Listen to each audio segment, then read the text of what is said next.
We're talking about delegating. Does the thought of handing over your work to someone else make your palms sweaty? Would you like to know what are good choices to delegate? Are you skilled at how to effectively delegate items once you've handed them over? Let's wrap up our month focusing on back to school. Does your clutter own you? On Clear Your Clutter Inside and Out, we'll teach you how to become aware of your clutter along with action steps to declutter and create the life you desire. Come on, let's get started. Challenged at delegating and have learned to get better. I laughed. For the first time, took our bedspread to the cleaners because we have a bedspread and it gets really hot in the South. So we just have our sheet and a blanket in case it's a cool night. What I do in the past, stuff it into the washer, and then I'd have this huge comforter and let it air dry, and it was this whole process. And I thought this year I'm going to do it differently. Found a coupon and said, you know what? I'm going to pay to have this bedspread dry clean. It was awesome. It came back in a little bag so I can keep it away in the closet. It's not going to get any dust on it. It was awesome. And I think about all the time that it saved me and one less thing to do. The other thing I found was at Trader Joe's, they have cauliflower crust. I'm not doing sugar anymore. And I thought, oh my gosh, if you've ever made cauliflower crust or you've made cauliflower rice, you have to steam, you have to cut, chop, get all the water out. And I'm really bad at that. And so a lot of times when I'd make cauliflower crust for pizza, it'd fall apart. I got over my fear of, oh my gosh, I'm not being a good wife. He's not going to have homemade cauliflower. Saved me time, allowed me to make the rest of the meal homemade. So for me, this was delegating on a much smaller scale, but it was a great baby step to take those little steps to get me started delegating.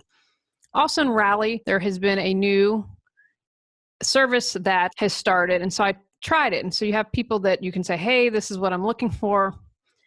And I found this awesome man to do yard work. Tony's extremely stressed at work. I love mowing, but I hate edging.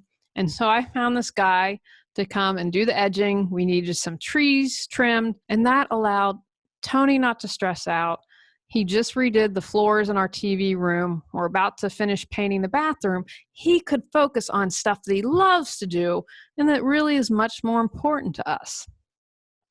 Now, of course, I've delegated some things quite easily, such as my website. I have no clue how to redesign a website, so that was completely worth it. I'm working on taking more and more of those steps to delegate so that I can have more time and peace of mind. What's preventing you from delegating? For many, it's about control, and control really is about fear. I know for me, it's about control because I still struggle with control. Side note, there are many layers to all of our stuff. Don't get discouraged. The more personal development work I do, I'm amazed and sometimes, yet another layer. However, the more you clear your stuff, the better life gets. For me, I chose to control stuff because I am a little bit still, afraid I was going to be hurt again. If you are like me and like control, what is it you are afraid of? Being judged, criticized, rejected? Another concern is we worry someone else won't do it as well.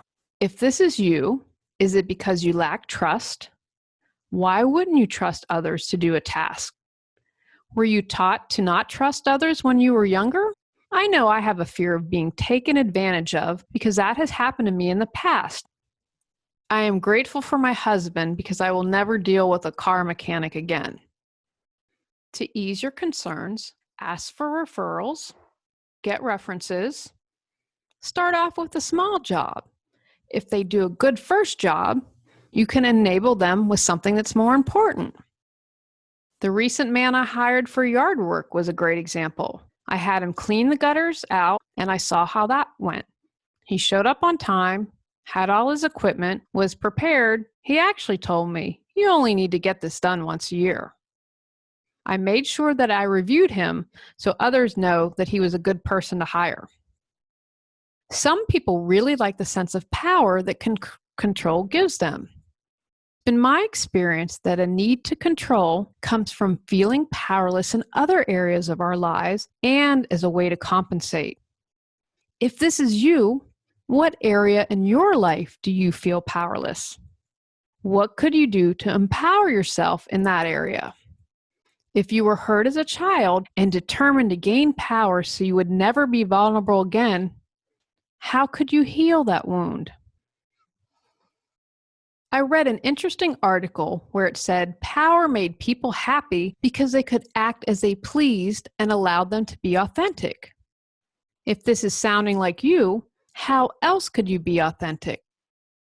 Maybe it is finding a new group of friends if your current crew are critical when you are the real you.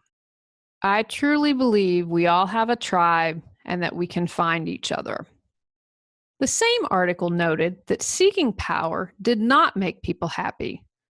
So the process didn't make you happy, but the goal did. For some people, it allows them to criticize others if they can control everything. They criticize others before others can get a chance to criticize them. Control allows people to feel better about themselves. What healthy ways could you practice to feel better about yourself?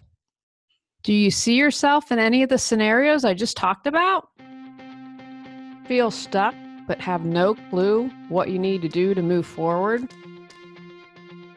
Would you like to feel energized and excited every day? Are you ready to create the life you desire? Julie Coraccio supports you in finding the answers within and then taking action to make changes happen. Visit reawakenyourbrilliance.com to learn how Julie can support you with life coaching. Now that you have a little more insight as to what may be stopping you from delegating, let's think about what you should delegate. What to delegate? Not the most crucial stuff. I would never delegate any of my writing or podcasting. I have hired editors, but never anyone to write my stuff. That is me, and I choose to have my voice expressed. So not the most important stuff. If you have the funds, can you hire someone to do what you dislike? I've talked about yard work. Can't stand it. Now have delegated that. Perhaps you could check out something like a babysitting co-op or get a sitter to free up your time. Consider trading or bartering and support one another. Think outside the box. How about an intern? I have been dying to get an intern for my business. It would be a really wonderful benefit. So, if you know of anyone looking to do an intern, have them give me a call. Remember, you don't have to start really large. What one small thing could you delegate? Like I delegated having someone cleaning the comforter or getting cauliflower rice. Broaden your definition. While cauliflower crust isn't quite delegating, it freed up time for me to focus on more important things, like writing in the podcast. How to be a good delegator. Ask questions, depending on what you need to delegate. What are their skills? Are they motivated? Do they have resources? Someone may have the skills, but is too busy or unmotivated to take on the task. If you're having someone do more intimate work with you or your business, consider making sure you're on the same page. Communicate effectively. I am a huge fan of having everything in writing and follow up for clarification. Encourage the person to ask questions. Maintain accountability. What system will you put in place? Are you going to follow up in person, via email? What happens if the job's not done to your satisfaction?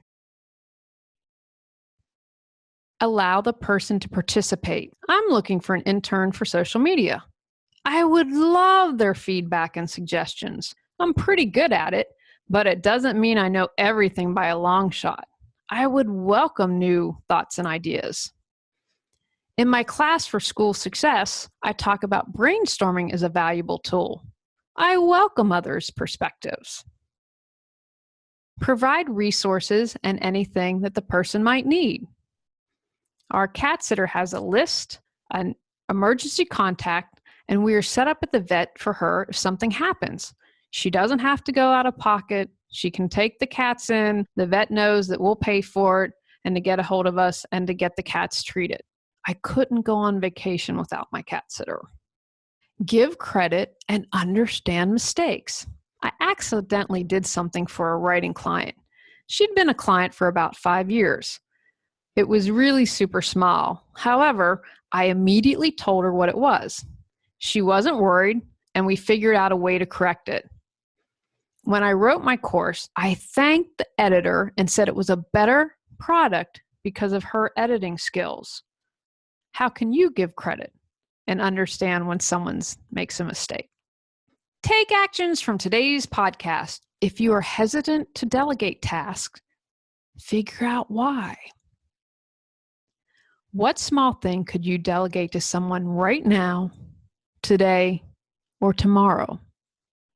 What do you need to keep in mind to be a successful delegator? If you are already comfortable with delegating, how could you make the process even better, easier, or more efficient? Next month, we'll be talking about hodgepodge, a little bit of this and a little bit of that. Go out, clear the clutter to create the life you choose, deserve, and desire. Clearing your clutter allows you to share your gifts with the world. Get your free self-assessment to discover your clutter priority at reawakenyourbrilliance.com. If you've enjoyed Clear Your Clutter Inside and Out, please rate, review, and share us.